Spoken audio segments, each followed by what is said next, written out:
जय श्री कृष्णा। आज की कहानी है एक यादगार सफ़र। आज नेहा बहुत ही डरी हुई थी। न जाने क्यों उसे अकेले सफ़र करने में डर लग रहा था।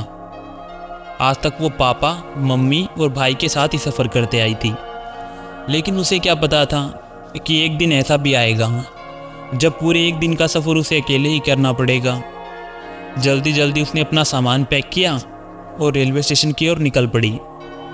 नेहा मन ही मन में सोच रही थी कि हर बार जब माँ मेरे साथ होती थी तो मुझे कोई भी डर नहीं लगता था।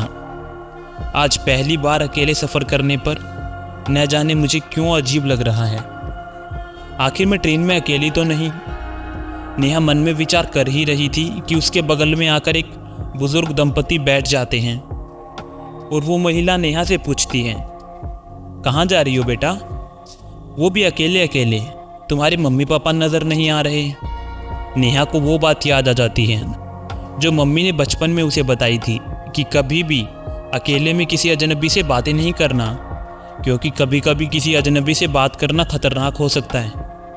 बुजुर्ग आंटी नेहा को देखकर सवाल करती रही, लेकिन नेहा खिड़की की तरफ चेहरा करके बैठ गई। अंकल ने कहा, अरे रहने भी दो, क्यों पूछ रही हो?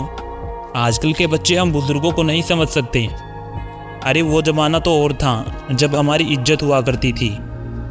कुछ ही देर में ट्रेन में झाड़ू लगाने वाला एक बच्चा आता है जो नेहा को देखकर पैसे मांगने लग जाता है, लेकिन नेहा उसे पैसे नहीं देती और उसे डांटते हुए कहती है, तुम मेरी चप्पल मत चुराना, मैंने सुना है ट्रेन में चोरी बहुत होती है। बच्चे ने कहा, नहीं दीदी, हम तो अपना काम ईमानदारी से ही करते हैं, चोरी नहीं करते। नेहा ने कहा, अरे मुझे सब पता है। नेहा का ऐसा रूखा व्यवहार देखकर आसपास के लोग भी हैरान हो रहे थे कि उसने बेवजह ही बच्चे के ऊपर चिल्ला दिया। वो बच्चा भी चुपचाप वहाँ से चला गया, क्योंकि वो समझ गया था कि नेहा उसे पैसे नहीं देगी। धीरे धीरे समय बढ़ता जा रहा था और नेहा की घबराहट भी बढ़ रही थी, क्योंकि 2 घंटे में ही रात होने वाली थी और वो सोच सोच के डर रही थी कि रात का सफ़र अकेले कैसे तय करेगी। नेहा का ऐसा सोचना ही था कि तभी बगल वाली बर्थ पर 25 से 30 वर्षीय लड़का आकर बैठ गया। नेहा उस लड़के को देखकर डरने लगी, क्योंकि भाई ने साफ साफ कहा था कि किसी भी लड़के से बात नहीं करना। ऐसा लग रहा था वह लड़का कुछ जल्दबाजी में घर से निकला है, क्योंकि ना ही उसके पास पानी रखा था और ना ही टिफ़िन। लड़के ने नेहा से कहा, माफ़ कीजिएगा, क्या आप मुझे पानी दे सकती हैं? दरअसल मैं जल्दबाजी में पानी की बोतल रखना भूल ही गया। नेहा ने कहा, सॉरी, मैं नहीं दे सकती, तुम्हें अपनी बोतल साथ में लेके आनी चाहिए थी।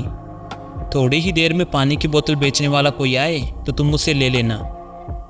नेहा की इस बात से लड़का उसे घूर घूर कर देखने लगा कि आखिर कोई पानी के लिए कैसे मना कर सकता है।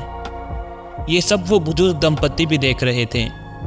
आंटी ने कहा, बेटा वो बेचारा प्यासा है, तुम उसको पानी क्यों नहीं दे रही हो? नेहा ने कहा, क्योंकि वो मेरे लिए अजनबी है और आप लोग भी मुझसे ज़्यादा बात मत कीजिए, मेरी मम्मी ने मना किया है। लड़के ने कहा, कोई बात नहीं है आंटी।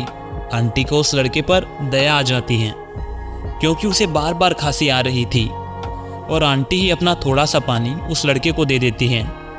लड़का समझदार था और वो देख रहा था कि उनके पास भी पीने के लिए पानी नहीं है और इसलिए उसने पानी के लिए मना कर दिया, लेकिन आंटी ने ज़बरदस्ती उसे पानी पिला दिया ताकि उसका गला ठीक हो जाए। लड़के ने कहा, थैंक यू आंटी, आपने मेरी मदद की। उधर पूरे रास्ते नेहा ने किसी से बात नहीं की। वो चुपचाप बैठी रही और किताबें पढ़ती रही, लेकिन वो लड़का अपने अच्छे व्यवहार से उस बुजुर्ग दंपति का दिल जीतने लगा, क्योंकि वो पढ़ा लिखा और समझदार लड़का था। लेकिन उन लोगों के हंसने की आवाज़ नेहा को खटकने लगी और वो उनको घूर घूर कर देखने लगी। धीरे धीरे रात पड़ने लगी और ट्रेन की रफ्तार भी। नेहा की आंखों से नींद कोसों दूर थी। बार बार वह मोबाइल को देख रही थी, लेकिन मोबाइल में टावर ही नहीं था, क्योंकि वो अपने मम्मी पापा से बात करना चाहती थी। कभी वो सामान को देखती तो कभी खिड़की के बाहर देखने लगती। उसी वक्त वहाँ पर टीटी आ जाता है और वो सभी को टिकट दिखाने के लिए कहता है। जैसे ही वो नेहा के पास आता है तो वो जल्दबाजी में उठ बैठ जाती हैं टीटी ने कहा, अरे मैडम जल्दी जल्दी टिकट दिखाइए, हमें और भी टिकट चेक करनी है। नेहा ने कहा, बस 2 मिनट। नेहा अपने पूरे बैग को छान मारती है, लेकिन उसको टिकट कहीं भी नज़र नहीं आती और ऐसे में वो डर जाती हैं। डर की वजह से वो रोने लगती हैं। तभी उस लड़के को नेहा की टिकट नीचे पड़ी हुई मिलती है, जिसे उठाकर वह नेहा को दे देता है, जिससे नेहा को थोड़ी राहत मिलती है।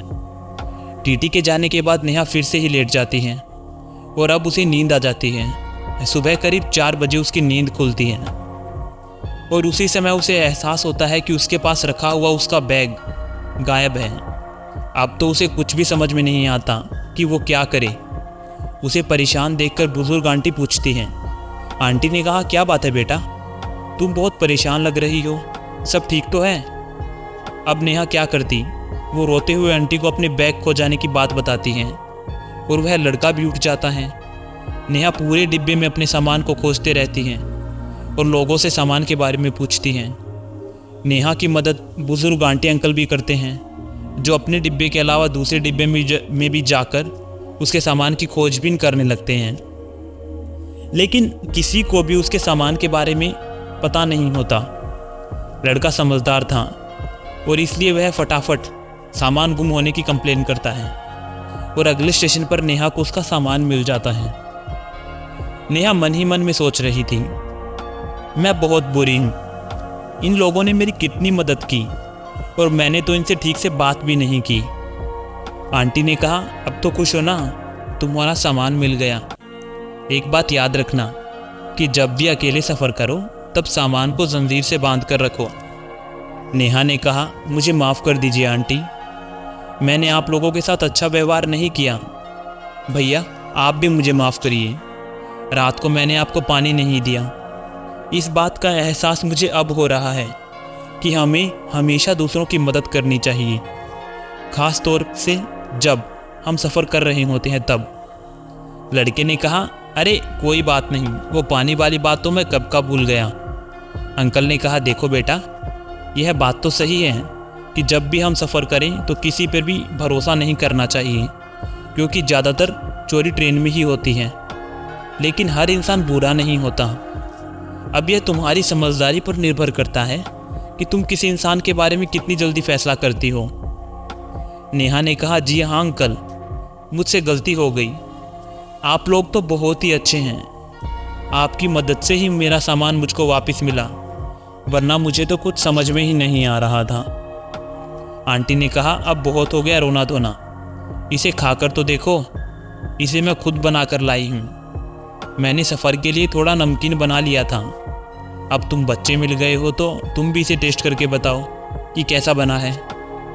इसके बाद नेहा और वो लड़का आंटी अंकल के साथ अच्छे से बात करने लगते हैं। नेहा को समझ आ जाता है कि अच्छे इंसान की पहचान करना हमें आना चाहिए, ताकि जीवन में हम सच्चे इंसानों की कदर कर सकें और उन्हें अपना सकें। इसी प्रकार की गलती हम अपने जीवन में हर रोज़ करते रहते हैं। तो हमें हमेशा यही कोशिश करनी चाहिए कि कभी किसी का दिल ना दुखे और हमेशा मुस्कुराते रहना चाहिए। जिस प्रकार दुनिया में सभी लोग अच्छे नहीं हैं, उसी प्रकार दुनिया में सभी लोग बुरे भी नहीं हैं।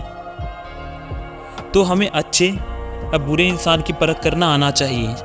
कई बार हम माइंड में पहले से ये सोच लेते हैं कि बुरा होगा, जिसकी वजह से अच्छे इंसान के साथ भी हम बुरे से पेश आते हैं और अच्छे इंसान को पहचानने में गलती कर देते हैं।